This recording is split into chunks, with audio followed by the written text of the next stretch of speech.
आजमगढ़ के जहानागंज थाना इलाके के सुहवल के पास ट्रक और दो बोलेरो समेत 4 गाड़ियों की भीषण टक्कर में 4 की मौत हो गई, जबकि 7 लोग घायल हो गए, जिसमें एक की हालत गंभीर बनी हुई है, जिसको वाराणसी रेफर कर दिया गया। आधी रात को हादसे के बाद कोहराम मच गया। मऊ के चिरैयाकोट से मोहम्मदाबाद वाले रास्ते पर ही आजमगढ़ के जहानागंज थाना सुहवल का ये मामला है। ये गाँव वहीं पर पड़ता है। पुलिस देर रात को सूचना के बाद मौके पर पहुंची और घायलों को इलाज के लिए भेजा गया। तो एक भीषण हादसा हुआ है, 7 लोग घायल हुए, एक की हालत गंभीर है। तो ये पूरा जो हादसा हुआ ये हुआ है आजमगढ़ के जहानगंज थाना इलाके के सुहवल गांव में, जहां पर ट्रक और 2 बोलेरो समेत 4 गाड़ियों की भीषण टक्कर हो गई। 4 लोगों की मौके पर ही मौत हुई, जबकि 7 लोग घायल हैं, एक की हालत गंभीर बनी हुई है।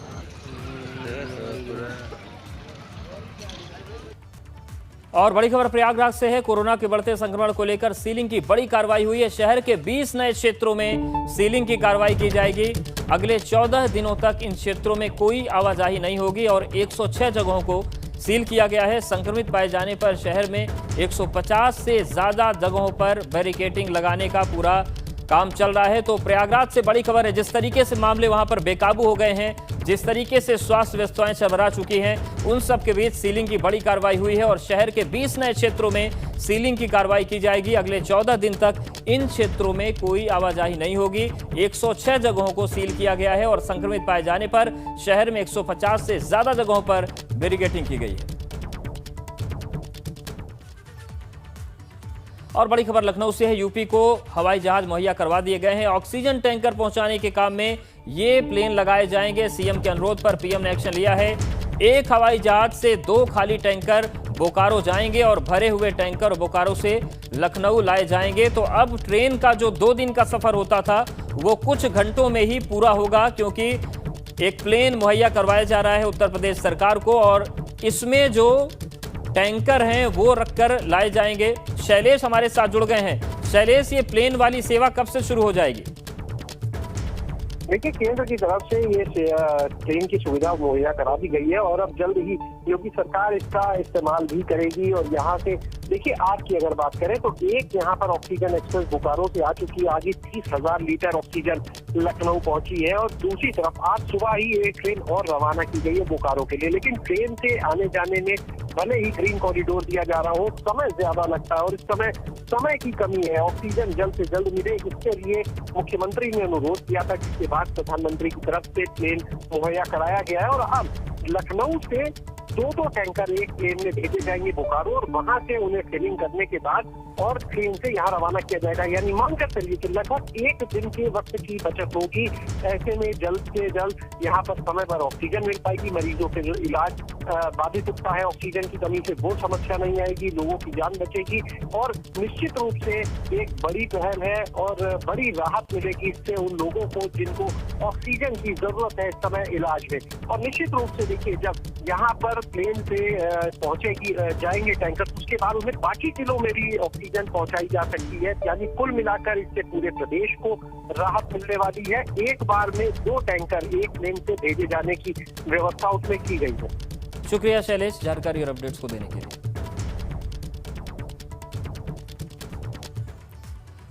और ऑक्सीजन लेकर लखनऊ पहुंच गई ट्रेन। बोकारो से लखनऊ पहुंची है ट्रेन, सुबह सुबह लखनऊ पहुंची है ट्रेन और देर रात वाराणसी भी इसी ट्रेन ने एक ऑक्सीजन कैप्सूल उतारा था और उसके बाद 2 कैप्सूल लेकर ये ट्रेन पहुंची लखनऊ। लखनऊ के लिए इनका इस्तेमाल होगा। तो लगातार ऑक्सीजन पर सरकार का फोकस है कि ऑक्सीजन की जो कमी है उसको जल्द से जल्द कमी को पूरा किया जाए।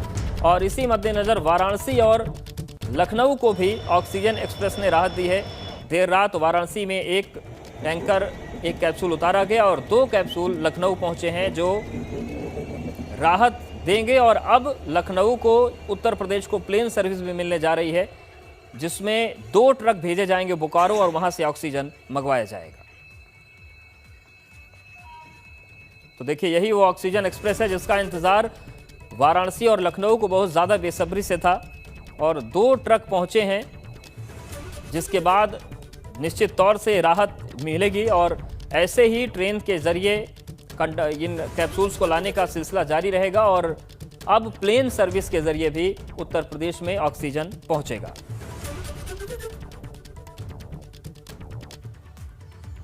लखनऊ में ऑक्सीजन ट्रेन पर पहुंची एबीपी गंगा पर बोले एसीएस गृह अवनीश अवस्थी, दोनों टैंकर लखनऊ में इस्तेमाल किए जाएंगे। एडिशनल के तौर पर इन टैंकर्स को मंगाया गया है और ऑक्सीजन लेने के लिए और भी गाड़ियां भेजी जाएंगी। ऑक्सीजन की डिमांड 4 से 5 गुना ज्यादा बढ़ गई है, तो जो ऑक्सीजन 4 दिन में आने वाले थे 2 दिन में ही आ गए हैं और हर 2 दिन में ऐसे ही टैंकर आते रहेंगे।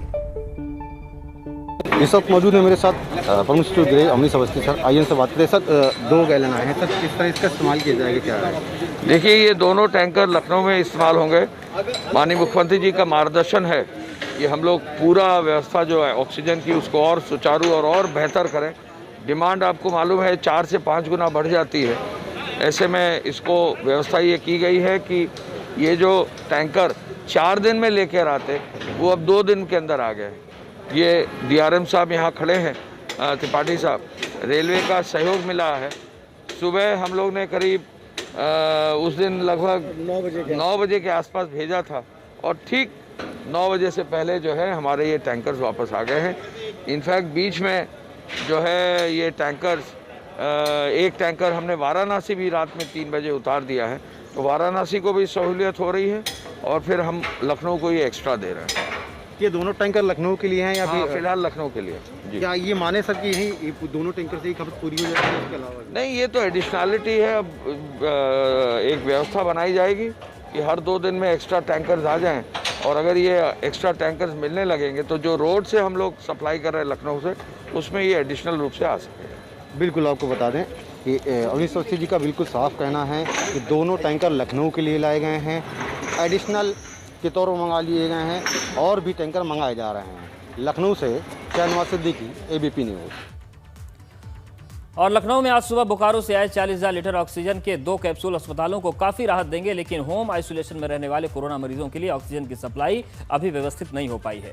ऐशबाग स्थित निजी ऑक्सीजन प्लांट के बाहर सिलेंडर को लेकर खड़े लोगों की भीड़ इसका उदाहरण है। सैकड़ों लोग ऑक्सीजन के लिए लाइन लगाए हैं, कोई कल रात से खड़ा है तो कोई सुबह 5 बजे से ही पहुंच गया। प्लांट रात भर चलाया गया, फिर भी घंटों के इंतजार के बाद भी सिलेंडर नहीं मिल पा रहे हैं। राजधानी लखनऊ में ऑक्सीजन की कमी से निपटने के जो प्रयास शासन की तरफ से किए गए हैं, उसके तहत आज सुबह ही 2 टैंकर यहां पर पहुंचे हैं जिनकी क्षमता 40,000 लीटर है। इसके साथ ही प्राइवेट जो एजेंसियां हैं, ऑक्सीजन प्रोड्यूस करने वाली जो कंपनियां हैं, वहां पर भी युद्ध स्तर पर तैयारियां चल रही हैं। और इस समय हम एक प्राइवेट संस्था के में खड़े हैं जहां पर ऑक्सीजन के सिलेंडर भरने का काम तेज़ी से चल रहा है। ये आप देख रहे हैं कि यहाँ पर पूरी टीम सिलेंडर भरने में लगी हुई है। यहाँ पर फुटकर सिलेंडर लोगों को उपलब्ध कराए जा रहे हैं। जो काला बाजारी है, जो हज़ारों रुपए महंगे सिलेंडर मिल रहे हैं, लेकिन इस प्लांट में यहाँ लगातार लोगों को सिलेंडर पहुँचाकर उनको ऑक्सीजन उपलब्ध कराई जा रही है। सुबह करीब 3 बजे तक प्लांट पूरी क्षमता से चला है और ऑक्सीजन का उत्पादन हुआ है। हालांकि स्थितियां अभी भी उतनी अच्छी नहीं हैं जितनी अच्छी होनी चाहिए। ऑक्सीजन की सप्लाई लोगों को पूरी तरह से नहीं मिल पा रही है। बहुत सारे, अगर यहाँ पर उपलब्ध है किसी को, तो यहाँ लंबी लाइन उनकी भी है जो घंटों इंतज़ार कर रहे हैं। हम आपको हमारे कैमरामैन राजू से हम कहेंगे, गुजारिश करेंगे कि आपको नज़ारा दिखाएं यहाँ पर कि किस तरह से बाहर, इस प्लांट के बाहर भीड़ लगी हुई है। सिलेंडर की लंबी लाइन लगी हुई है, लोग अपनी बारी का इंतज़ार कर रहे हैं। यहाँ पर कोई रात से बैठा हुआ है, इंतज़ार कर रहा है। सुबह किसी ने 4 बजे से लाइन में लगकर सिलेंडर के लिए अप्लाई किया है। 2-2 बजे रात से बैठे इंतज़ार कर रहे हैं लोग। यहाँ पर आप देख रहे हैं सिलेंडर के अलावा जो लोगों की भीड़ है, वो परेशान लोगों की भीड़ खड़ी हुई है, अपनी बारी का इंतज़ार कर रही है कि जल्दी से उनको सिलेंडर मिले और किसी तरह से उनके जो मरीज़ हैं उनको राहत मिल सके। ये लंबी लाइन बता रही है कि व्यवस्थाएं अभी बहुत ज़्यादा सुधरी नहीं हैं, लेकिन शुरुआत हो चुकी है और पुलिस तैनात कर दी गई है। शासन का निर्देश भी है कि यहाँ पर हर समय जितने भी प्लांट हैं, जहाँ भी प्रोडक्शन हो रहा है, वहाँ पर पुलिस मौजूद रहनी चाहिए। ये व्यवस्थाएं देखकर लग रहा है कि लखनऊ में धीरे धीरे सांसें लौट रही हैं। कैमरामैन राजू के साथ विवेक त्रिपाठी, एबीपी गंगा, लखनऊ। यूपी में ऑक्सीजन की किल्लत को लेकर लोगों की परेशानी और व्यवस्था को लेकर हंगामा है। ऑक्सीजन सिलेंडर की बढ़ती किल्लत को लेकर बहराइच में मरीजों के परिजनों ने देर रात सीएमओ आवास पर जबरदस्त हंगामा किया। परिजनों का आरोप है कि ऑक्सीजन को लेकर स्वास्थ्य महकमा लगातार लापरवाही बरत रहा है। इसकी वजह से मरीजों को पर्याप्त मात्रा में ऑक्सीजन उपलब्ध नहीं हो पा रही है। ऑक्सीजन की कमी को देखते हुए देर रात मरीजों के परिजन आग बबूला हो गए और सीएमओ राजेश रंजन के आवास पर जाकर सिलेंडर की मांग करने लगे। परिजनों के साथ अस्पताल के डॉक्टर सीएमओ से ऑक्सीजन की गुहार लगाते दिखे। हालांकि इस मामले पर जिम्मेदारों से बात करने की कोशिश की गई, लेकिन कोई भी कुछ बोलने को तैयार नहीं। 1 मिनट भी उनको नहीं मिलेगा ना। अगर उनकी डेथ हो गई तो उसका जिम्मेदार कौन होगा? सर मेरी नौकरी ले ली, मेरा 6 महीने का तनख्वाह रोक लिया। मैंने नहीं बोला सर। अपनी लाइफ सेव करने के लिए मैं अकेली मम्मी की हेल्प करने की कोशिश कर रही हूँ कि मम्मी मेरी रिकवर हो जाए और मेरे को ऐसे जवाब दे दे कि सीएमओ साहब नहीं दे रहे सिलेंडर। मेरे ऊपर क्या बीतेगी आप ही बताइए। तो आपकी माता जी, आपकी मम्मी कहाँ एडमिट है बेटा? यहीं पे ही है, लंग्स की प्रॉब्लम हो रही है उनको रेगुलर ऑक्सीजन चाहिए। इतने मेरे लोग हैं, मेरे हर टाइम मेरे पास रिपोर्ट्स आती हैं कि इनकी डेथ हो रही है। I am trying my best over है। गवर्नमेंट कुछ नहीं कर रही है। यूपी के गोंडा जिला अस्पताल में ऑक्सीजन से जुड़ी हुई कुछ राहत देने वाली खबर है। यहां पर काफी दिनों से बंद पड़ा ऑक्सीजन प्लांट चालू कर दिया गया है, लेकिन इस ऑक्सीजन प्लांट से केवल उतना ही ऑक्सीजन मिल पा रहा है जो जिला अस्पताल के नॉन कोविड मरीजों तक ही सीमित है। लेकिन कोविड-19 के मरीजों के लिए बाहर से ऑक्सीजन की सप्लाई करके इलाज किया जा रहा है। इस समय नॉन कोविड-19 अस्पताल में संभावित मरीज 70 के आसपास हैं, तो कोविड-19 की संख्या 70 के आसपास है।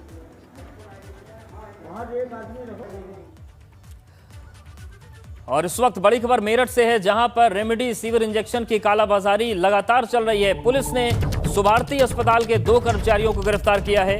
कोरोना मरीजों को आने वाले इंजेक्शन को ये बेच रहे थे। 25 से 30 हजार रुपए में इंजेक्शन को बेचा जा रहा था, लेकिन पुलिस ने कार्रवाई की है। पर इन कार्रवाइयों के बाद पता चलता है कि आप कहीं की भी बात कर लीजिए, रेमडेसिविर इंजेक्शन की कालाबाजारी लगातार जारी है। पुलिस ने सुभारती अस्पताल के 2 कर्मचारियों को गिरफ्तार किया। ऐसी गिरफ्तारी प्रयागराज में भी हुई है, नोएडा में भी इस तरीके के मामले सामने आ रहे हैं। तो कालाबाजारी जो है वो कोविड मरीजों की जान के असल दुश्मन बन गए हैं। 25 से 30 हजार रुपए में यहां पर इंजेक्शन बेचा जा रहा था, लेकिन पुलिस ने कार्रवाई की है। तो कोरोना मरीजों के लिए जीवन रक्षक है रेमडेसिविर, लेकिन जैसे ही कालाबाजारी करने वालों को पता चला, उन्होंने इसका स्टॉक करना शुरू कर दिया। और हालत यह है कि 800 रुपए से 1000 रुपए तक के इंजेक्शन को 25,000, 30,000, 50,000 तक में बेचा जा रहा है। और ऐसी ही कालाबाजारी मेरठ में पुलिस ने पकड़ी है। सुभारती अस्पताल के 2 कर्मचारियों को गिरफ्तार किया गया है। कोरोना मरीजों को आने वाले इंजेक्शन को बेच रहे थे दोनों। 25 से 30,000 रुपए में ये इंजेक्शन बेचे जा रहे थे।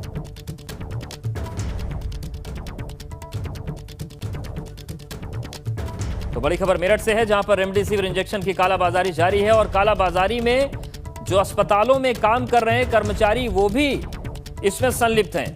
और हालात तो ये हैं कि मध्य प्रदेश से यहां तक खबरें आई कि जो नर्सेज हैं वो सामान्य इंजेक्शन लगाकर कालाबाजारी गिरोह के साथ जुड़ गई। उत्तर प्रदेश में 59 घंटे का लॉकडाउन जारी है। सोमवार सुबह 7 बजे तक ये रहेगा। ऐसे में यूपी के अलग अलग शहरों से हैरान करने वाली तस्वीरें सामने आ रही हैं। राजधानी लखनऊ में लोग कोरोना के खौफ के चलते गाइडलाइंस का पालन करते दिखाई दिए। यहां की सड़कों पर सन्नाटा दिखाई दिया। तो वहीं आगरा की बात करें तो यहां पर लोगों ने लापरवाही दिखाई। शुरुआत में लोग लॉकडाउन का उल्लंघन करते दिखाई दिए, तो वहीं कुछ देर बाद पुलिस प्रशासन को सख्ती बरतनी पड़ी, जिसके बाद लोग सड़कों पर कम दिखाई दिए। तो वहीं नोएडा में लॉकडाउन मजाक बन गया। यहाँ की सब्जी मंडी में लोगों की भीड़ दिखाई दी। नज़ारा ऐसा था कि मानो किसी को कोरोना को कोई खौफ ही नहीं है। तो वहीं कन्नौज में भी लोग लॉकडाउन में लापरवाही बरतते दिखाई दिए। इसके अलावा शामली में भी ऐसी ही तस्वीर सामने आई, जहां पर लोग बेवजह सड़कों पर घूमते दिखाई दिए।